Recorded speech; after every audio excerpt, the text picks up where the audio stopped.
Yuk, silakan. Ya, Assalamualaikum warahmatullahi wabarakatuh. Waalaikumsalam warahmatullahi wabarakatuh. Bapak Adiatman Prabowo PSI selaku psikolog. Perkenalkan terlebih dahulu Pak, nama saya Guirani Harum Septianida, panggilannya Harum. Saya berasal dari Universitas Muhammadiyah Malang, jurusan Pendidikan Bahasa dan Sastra Indonesia, yang sekarang telah sedang menempuh PKL Jurnalistik di Malang Pos. Mohon maaf untuk mengganggu waktunya sebentar pada malam hari ini untuk sesi wawancara ya Pak.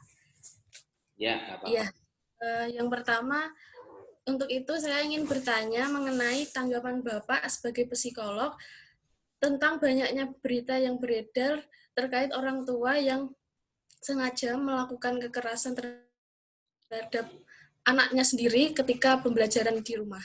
Itu bagaimana Pak tanggapan Bapak? Oke, baik. Terima kasih atas waktunya ya.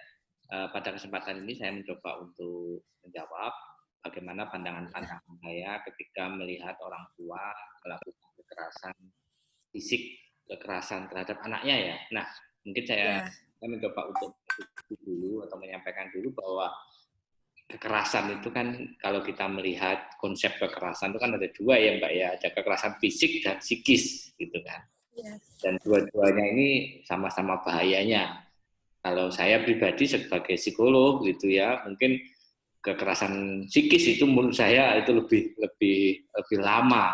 Kalau kekerasan fisik mungkin lebam seminggu 2 minggu sudah mungkin hilang. Tetapi kan bekas psikologisnya itu yang mungkin tidak akan pernah hilang gitu ya. Nah, itu yang mungkin perlu dipahami kekerasan yang dimaksud. Nah, saya mencoba untuk menganalisa dari perspektif psikologi.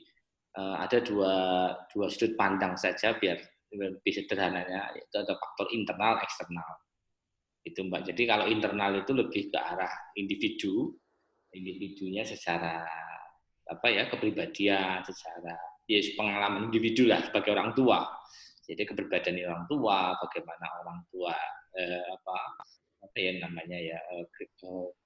psikologisnya orang tua dan seterusnya. Yang kedua itu dari faktor eksternal itu orang lain atau lingkungan gitu ya. Nah, dari faktor internal sekarang. Nah, dari faktor internal itu saya ini menurut pandangan saya ya, bisa jadi tapi pada kasus ini kan bukan saya menangani sebuah klien ya, artinya kemungkinan ini bisa saja terjadi, ini berdasarkan faktor pengalaman saya saja sebagai seorang psikolog gitu ya. Nah, yang pertama yaitu bisa jadi karena ada pengalaman masa lalu, Mbak. Jadi ibaratnya itu gini, kalau kasarannya ya, kalau saya dulu dibesarkan oleh orang tua saya dengan cara seperti itu, ya saya membesarkan anak saya juga sama seperti itu, gitu ya. Kalau mengikuti gayanya orang tua dulu ya Pak ya, berarti. Orang tua sebelumnya, gitu ya. Itu yang pertama, itu internal. Saya dulu sama orang tua saya dididik keras, gitu ya, dididik sendiri dan seterusnya. Ya saya mendidik anak saya juga sama seperti apa yang saya dididik oleh orang tua saya. Itu secara otomatis ya ada dalam juga di konteks psikologi ada pemrosesan modeling gitu ya. Jadi apa yang dia lihat, apa yang dia rasakan, dia akan melakukan itu. Gitu. Jadi ada teori panjang, tapi arahnya ke sana. Itu yang pertama. Jadi ada proses modeling dari pola asuh sebelumnya. Jadi kemungkinan, ini masih kemungkinan ya, karena saya tidak menangani kasus tertentu ya, kemungkinan ya, salah satu faktor internalnya adalah ada pengalaman itu, Mbak. Jadi ada pengalaman-pengalaman di masa lalu yang menyebabkan akan ada pengulangan pola asuh. Itu yang pertama. Terbawa ya Pak ya. Terbawa. Iya. Terus yang kedua, faktor internalnya ini bisa dipastikan. Kalau ini bisa dipastikan. Faktor yang kedua ini bisa jadi pemicunya adalah faktor stres kerja, Mbak. Atau faktor stres saja. Stres itu bisa macam-macam, pemicunya macam-macam, tidak hanya kerja saja, karena kondisi pandemi sekarang ini juga nggak gampang, Mbak, bagi orang tua, bagi siapa saja lah kalau menurut saya ya, karena memang kondisinya sulit, ekonomi sulit, semua serba sulit, Mbak, sekarang, dan semua menjadi sangat sensitif kali, gitu ya. Nah itu yang menjadi bisa jadi menjadi sebuah pemicu, yaitu stres. karena ada stres dan ada masalah-masalah yang banyak gitu ya, sehingga ada Kalut gitu ya Pak ya? masalah ya, Mungkin. sehingga Iya. ketika anaknya melakukan sesuatu kesalahan atau malah menambah stresnya, akhirnya kontrol emosinya kurang, sehingga ya terjadilah kekerasan fisik itu Mbak. Jadi Iya. stres ini juga sangat menjadi pemicu yang utama Sangat pemicu dalam besar. proses kekerasan. Terus yang ketiga, sebenarnya bisa jadi pemicunya adalah komunikasi. Tidak terbentuknya komunikasi yang efektif. Bukan berarti nggak bisa komunikasi, nggak ya. Artinya komunikasi sudah terbangun, tetapi komunikasinya itu masih belum efektif, belum belum maksimal. Gitu ya. Mungkin bisa jadi komunikasinya hanya searah, gitu ya. Searah itu hanya orang tua ke anak, tapi nggak pernah anak ke orang tua, nggak pernah. Ya itu yang pahami, artinya hanya searah saja orang tua ke anak, tapi anak nggak pernah didengarkan, anak nggak pernah dimengerti, anak nggak pernah dipahami, ya itu akan menjadi pemicu juga nanti Ya, kekerasan. banyaknya anak harus memahami orang tua ya Pak ya. Nah, Iya. itu memang harus dua arah, nggak bisa searah saja, nggak bisa, harus Iya. dua arah. Anak saja juga nggak boleh, orang tua saja juga nggak boleh. Jadi memang yang namanya komunikasi harus dua arah ya, nggak mungkin komunikasi agar pesan yang disampaikan itu memang terpenuhi. Tersampaikan dengan baik gitu ya Pak ya. Iya. Mungkin ada tanggapan Mbak terkait dengan beberapa hal saya tadi, terkait dengan pandangan-pandangan saya. Sebenarnya banyak ya dalam hal psikologi. Kalau Iya. bicara psikologi itu luas sekali. Jadi bisa Luas sekali Pak. Yang interpretasi disampaikan macam-macam. Bapak juga Sederhanakan saja. benarnya semua. Iya. Sederhanakan saja lah. Sederhanakan saja. Iya Pak. Yang pertama bisa jadi ada Ada pengalaman pengalaman pribadi. yaitu terkait dengan Terus itu, stres pandemi itu tadi ya Pak. Yang ya, kedua. pengulangan pola asuh, dan berikutnya mungkin ada stres. Stres itu bisa macam-macam ya, stres kerja, stres keluarga, ekonomi, dan itu stres itu bisa macam-macam. Bahkan jadi stres itu juga pemicunya ada perubahan. Ini yang menarik itu saya amati Mbak. Ini ada perubahan apa namanya? Perubahan kehidupan. Masa orang yang nggak pernah kumpul sama keluarga sekarang jadi kumpul Mbak. Orang yang dulu sering LDR long distance marital itu Mbak ya. Itu sekarang jadi kumpul Mbak gara-gara COVID, karena mungkin sudah WFH dan seterusnya. Itu kan perubahan kehidupan. Ya, ada hikmahnya tersendiri ya Pak ya. Hikmahnya sendiri. Tetapi dari perubahan kehidupan itu ada dua kemungkinan Mbak, bisa ke arah yang positif, bisa ke arah negatif. Iya. Negatifnya karena ya namanya perubahan, setiap perubahan itu pasti berdampak. Dan dampaknya pasti dua itu gitu ya. Sebagai contoh, ini kasus menarik yang pernah saya tangani, ini yang menarik sekali. Ada sebuah pasangan sudah 10 tahun, gara-gara COVID ini pada akhir 10 tahun memang jarak jauh terus, misalnya pekerjaan kumpul Sabtu Minggu saja gitulah, model-model seperti itu. Nah, gara-gara COVID ini akhirnya tiap hari kumpul, karena kebetulan dua-duanya itu di WPH gitu ya. Setiap hari kumpul. Yang terjadi itu bukan malah bahagia, tapi malah bertengkar terus. Jadi bosan mungkin ya Pak ya, bisa jadi. Bukan bosan. Ketemu terus. Setiap hari ketemu itu, ketika itu terjadi ternyata ada perubahan apa ya, ketidaksesuaian cara berpikir, karakter itu baru muncul. Seperti pengantin baru pada akhirnya. Karena setelah menikah langsung jauh-jauhan dan setiap hari nggak ada pola komunikasi yang setiap hari intens gitu. WA, lihat telepon, tapi kan beda Mbak kalau langsung ketemu. Ini salah satu contoh. Ini kadang di sisi lain positif, di sisi lain ya kalau tidak bisa memanfaatkan ini dengan baik, karena perubahan, karena pasti ada perubahan itu yang sulit dipahami. Termasuk juga orang tua. Bayangkan juga orang tua yang biasanya anak itu setiap hari ke sekolah, tiba-tiba anaknya setiap hari di rumah gitu. Itu tidak gampang. Beda. Setiap hari di rumah, setiap hari enggak, itu hal-hal yang bisa menjadi pemicu stres. Oke. Kurang lebih seperti itu ya, Mbak, terkait pandangan. Mungkin ada tanggapan atau ada pertanyaan, boleh deh. apa yang disampaikan panjenengan tadi apa ada benernya semua sih Pak, udah sangat bagus banget. Kalau tanggapan yang lain mungkin belum ada. Ya, oke. Ya, kita lanjutkan ya Pak ya. Yang selanjutnya sebagai psikolog, hal apa yang dapat Bapak sampaikan untuk para orang tua di luar sana agar lebih sabar atau hal tersebut nggak terulang lagi, itu harus bagaimana Pak orang tua? Oke.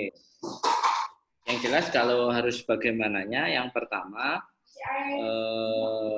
apa ya? Yang jelas harus memutus mata rantai tadi ya Mbak ya. Yang jelas harus dipahami dulu.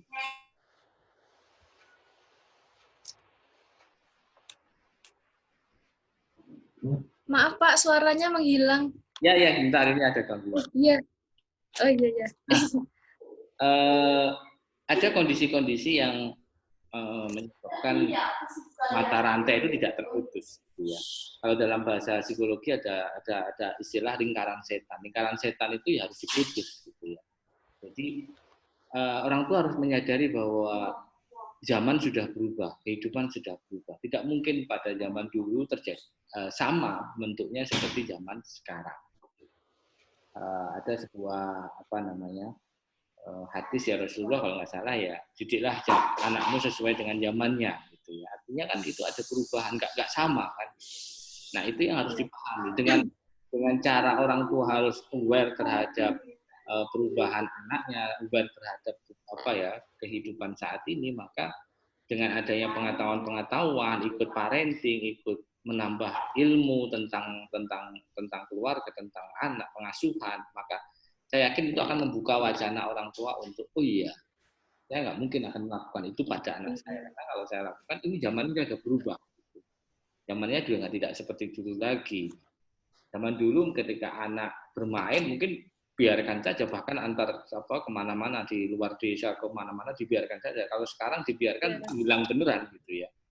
Iya Pak, hilang beneran. Nggak kekontrol ya Pak ya. Iya. Kalau dulu misalnya bermain di sungai itu hal yang biasa. Sekarang mungkin bisa jadi masalah gitu ya. Nah itu sudah beda. Nah, itu yang tentunya pembentukannya atau pola hasilnya juga harus berbeda, nggak mungkin sama. Itu yang harus dipahami dulu. Sehingga mata rantai tadi secara otomatis akan terputus. Kuncinya adalah di ilmu, kalau menurut saya pengetahuan. Orang tua juga harus melek gitu ya, melek terhadap. Ya walaupun misalnya saya kan orang tua misalnya ya Mbak ya, saya pendidikan saya hanya ini, tapi kan bisa zaman sekarang kan gampang, nggak harus baca buku kalau zaman sekarang. Lihat YouTube, lihat waduh luar biasa, ilmu itu banyak sekali didapatkan sekarang. Atau tanya atau ke sekolah tanya.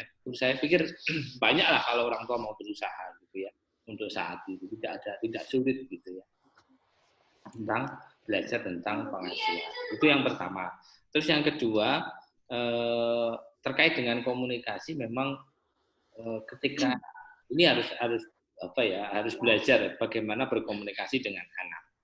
Hal yang sederhana, hal yang simpel yang bisa dilakukan adalah ketika kita berkomunikasi dengan anak, kita harus menjadi anak dulu. Kita harus menjadi anak, tidak menjadi diri kita.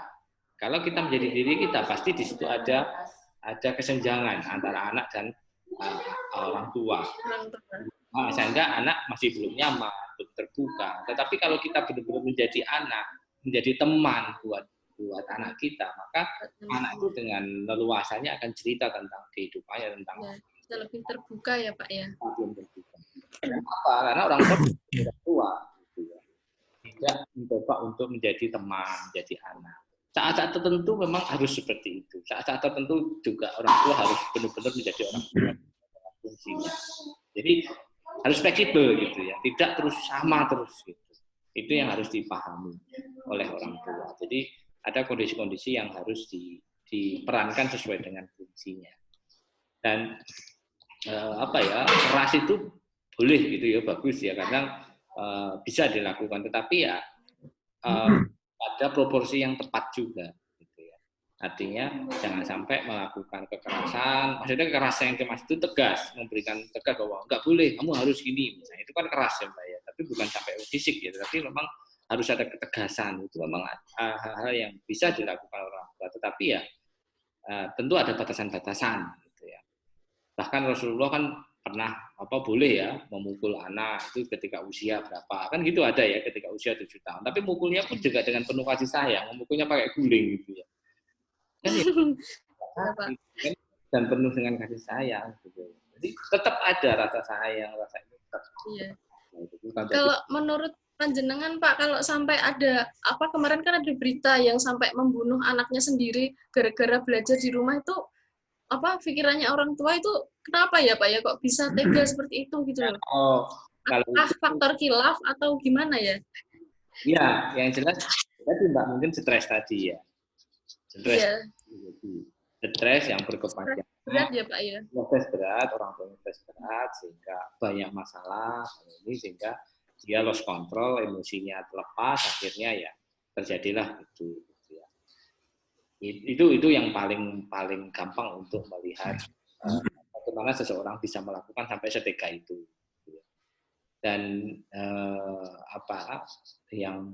hal yang berikutnya yang bisa dilakukan orang tua yaitu terkait dengan stres tadi Mbak. Nah ini belum saya bahas, tapi diingatkan tadi yang stres ini mungkin bisa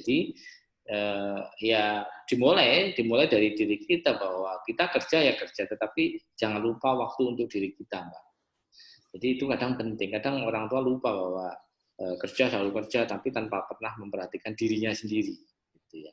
Jadi sekali lah meluangkan waktu untuk dirinya sendiri, hanya sekedar melakukan aktivitas yang menyenangkan gitu ya. Misalnya sekarang ini kan lagi ngetren merawat bunga gitu ya. Sepertinya ya karena pandemi kan banyak di rumah gitu ya. Ya nggak apa-apa ya, kalau memang itu menyenangkan ya dilakukan. Itu sederhana saja. Karena bahagia itu memang harus diciptakan sendiri, Mbak. Bukan mencari, tapi memang benar-benar diciptakan. Ya, karena harus refreshing lah ya Pak ya. Karena itu menjadi penyeimbang, Mbak. Penyeimbang ketika tekanan-tekanan itu datang, tubuh itu sudah siap karena sudah sudah di reset lah kalau komputer gitu ya. Sudah di reset dulu sehingga setelah mendapatkan tekanan sudah siap karena sudah di reset dulu. Itu sederhananya. Jadi harus banyak melakukan aktivitas-aktivitas yang menyenangkan selain pekerjaan. Orang tua juga harus tahu gitu ya. Dan bahkan harus juga meningkatkan family time, coba ya kalau sudah berkeluarga ya. Itu kadang saya rasa sulit dan mungkin tidak semua keluarga aware terhadap itu, Mbak. Tidak semua keluarga akan sadar pentingnya family time. Gitu. Hanya walaupun sederhana saja, hanya sekedar kemana, hanya sekedar makan bareng, hanya sekedar keluar bareng, sederhana saja. Sebenarnya nggak harus bermewah-mewah, tidur di hotel bintang 5, nggak harus seperti itu, Mbak, menurut saya.